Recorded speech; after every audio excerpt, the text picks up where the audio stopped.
오로지 청약에만 내 집 마련의 꿈을 꾸기 시작하죠. 로또 청약이다, 로또 분양이다, 또다시 희망을 가지고 분양권을 기다리게 됩니다.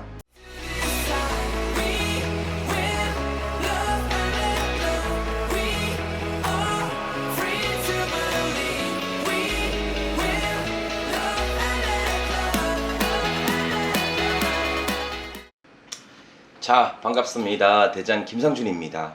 자, 오늘은 30대 평범한 직장인이 청약을 통해 내 집 마련을 좀 기다려야 할지, 혹은 지금이라도 집을 사야 하는지 고민하는 부분이 내용이 있어서 같이 공유하면서 답변을 좀 드려보도록 하겠습니다. 자, 바로 문의 주신 내용들 바로 읽어보도록 하겠습니다. 안녕하세요, 대장님. 딸바보 신혼부부 맞벌이를 하는 직장인입니다. 문득 퇴근하고 나서 대표님이 이번에 촬영하신 성공하고 싶다면 이 영상을 봐라 라는 해당 영상을 보고 느낀 점이 너무 많습니다. 바닥을 찍고 있던 제 자존감도 많이 높아졌어요. 그래서 곰곰이 앉아서 생각을 해보니까 저희 부모님도 그리 넉넉한 형편이 아니라 저의 집을 사주기는 어렵고 제 힘으로 집을 사야 하는데 현재 생활에서는 절대로 내 집 마련이 어렵다는 결론에 도착했습니다. 지금은 전세 살고 있는데요. 청약도 가입해 놓고 있어 도저히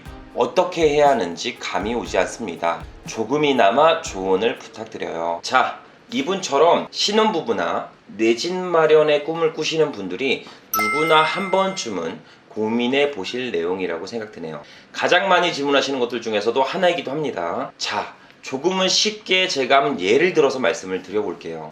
불과 한 2년 전만 해도 우리 부부랑은 별반 차이 없던 이웃집 부부가 전세금 올릴 바에는 신용대출과 그의 담보대출을 연끌해서 이웃집 부부는 집을 마련했습니다. 자가집을 마련했고, 우리 부부는 집값이 내려갈까봐 부담돼서 연끌을 하지 않고 전세를 연장하면서 살았죠. 자, 문제는 여기서부터 발생됩니다. 이웃집 부부는 불과 2년 뒤 2억짜리 집이 1억이 올라 3억이 되었고, 우리는 올라간 집값 때문에 전세금을 오히려 올려줘야 되는 상황이 발생되었죠. 자, 이런 이야기가 주변에 심심치 않게 들리게 됩니다. 기존에는 주택 취득분에 있어서 LTV 80%까지 실행되어 내 집 마련을 하고 거치 기간 동안, 즉 이자만 내다가 갈아타기 할 시점에 대출을 갚거나 혹은 10년 이상 원리금 균등 상환으로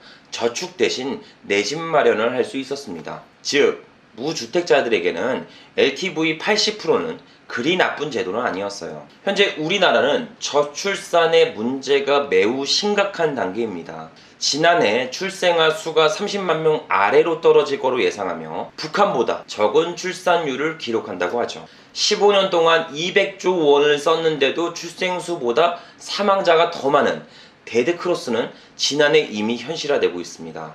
이번 국회가 편성한 저출산 장려 예산도 46조라는 역대 최대 규모가 편성되었죠.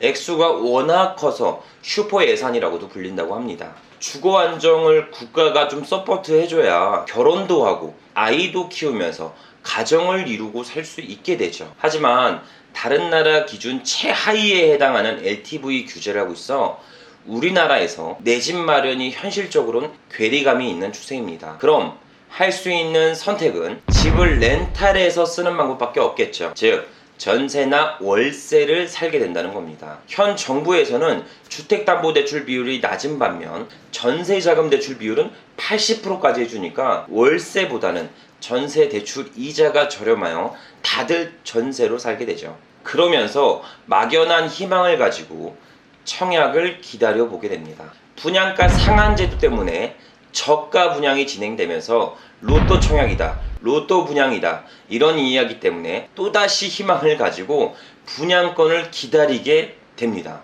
이때부터 모든 투자는 단절하고 오로지 청약에만 내 집 마련의 꿈을 꾸기 시작하죠. 전셋값은 고정 가격이 아닙니다. 생물이라 부동산 가격이 올라가면 전셋값도 같이 올라간다는 소리죠. 그러면 저축하는 양보다 전세자금 대출 이자를 갚고 매년 이사하는 소모품 비용으로 저축은 없이 소모성 지출이 지속적으로 발생하게 됩니다. 그래도 묵묵히 참고 견디죠. 왜? 다시 돌아가기에는 너무 깊게 들어왔어요. 여태까지 내 집 마련 없이 보냈던 서러운 시절, 무주택자의 가점 등 모든 것이 없어진다는 생각에 선뜻 내 집 마련을 하지 못하고 또다시 분양권 즉 청약에 다시 한번 생각을 다잡고 몸테크를 시작합니다.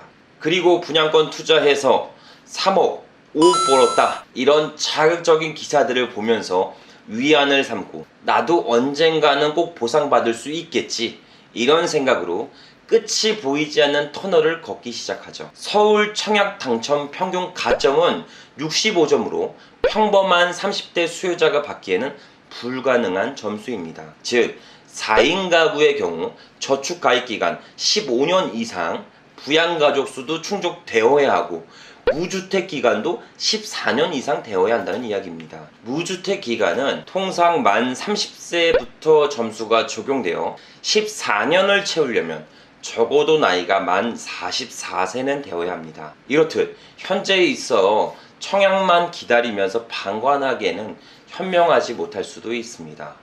오늘과 내일이 다른 부동산 가격 때문에 전셋값도 막 요동을 치고 있어 저축과 투자로 내 돈을 일하게 하는 것이 아닌 높아진 전셋값 대출 이자를 충당하고 매년 집주인이 올려달라는 전셋값 때문에 이사 비용으로 한 달에 열심히 번 월급이 잠시 동안만 내 통장을 스쳐 어디론가 공중분해되고 있습니다. 아니 잠깐이라도 월급 받은 돈을 받으면 좋으련만 순식간에 사라지고 오히려 마이너스가 된 상태를 만나게 되죠. 아이는 하루가 다르게 커가고 있고 와이프는 둘째를 가져서 하던 일도 그만둬야 하는데 언제까지 이 끝이 보이지 않는 터널에서 걸어야 하는지 대한민국 아버지들의 어깨가 굉장히 무거울 수밖에 없습니다. 자면서도 갑자기 벌떡벌떡 깨고 세상 아무 걱정 없는 얼굴로 잠들고 있는 아이의 얼굴을 바라보면서 아, 이놈을 어떻게 지켜주지 하는 생각을 들게 하는 요즘이죠. 임대차 3법 때문에 미친 전세라고 불리는 높아진 전세 시장에서 전세금 전부를 올려주면서 살겠다. 그리고 나서 50대 1, 100대 1, 200대 1의 확률을 뚫고 청약 당첨을 무조건 기다리겠다 생각하신다면 더 이상은 제가 드릴 수 있는 조언은 없을 수 있습니다. 왜냐면 누군가는 청약에 당첨되어 혜택을 받고 있으니까요. 하지만 지금이라도 주거 안정을 보장받을 수 있는 작은 내 집이라도 마련해서 가치가 있는 곳에 내 종잣돈도 일하게 하겠다 이렇게 생각하는 발상의 전환이 조금은 되셨으면 좋겠습니다. 자, 결론은 오로지 청약에만 의존하여 모든 길을 닫지 마시고 부동산 경매 투자를 공부하여 부동산의 가치를 볼 수 있는 시야를 키우셨으면 좋겠습니다. 그러니까 결론은 다른 매체와 비교할 수 있는 통찰력을 기르셨으면 좋을 것 같다는 이야기죠. 이후 가치가 뛰어난 부동산이 경매로 보이면 그때 청약과 내 집 마련을 두 개 동시에 올려놓고 저울질해도 늦지 않으니까 분양권 투자를 준비하면서 부동산의 가치를 볼 수 있는 눈도 같이 만드셨으면 좋겠습니다. 자, 오늘도 긴 영상 시청해주셔서 감사드리며 항상 양질의 영상으로 보답드리도록 하겠습니다. 감사합니다.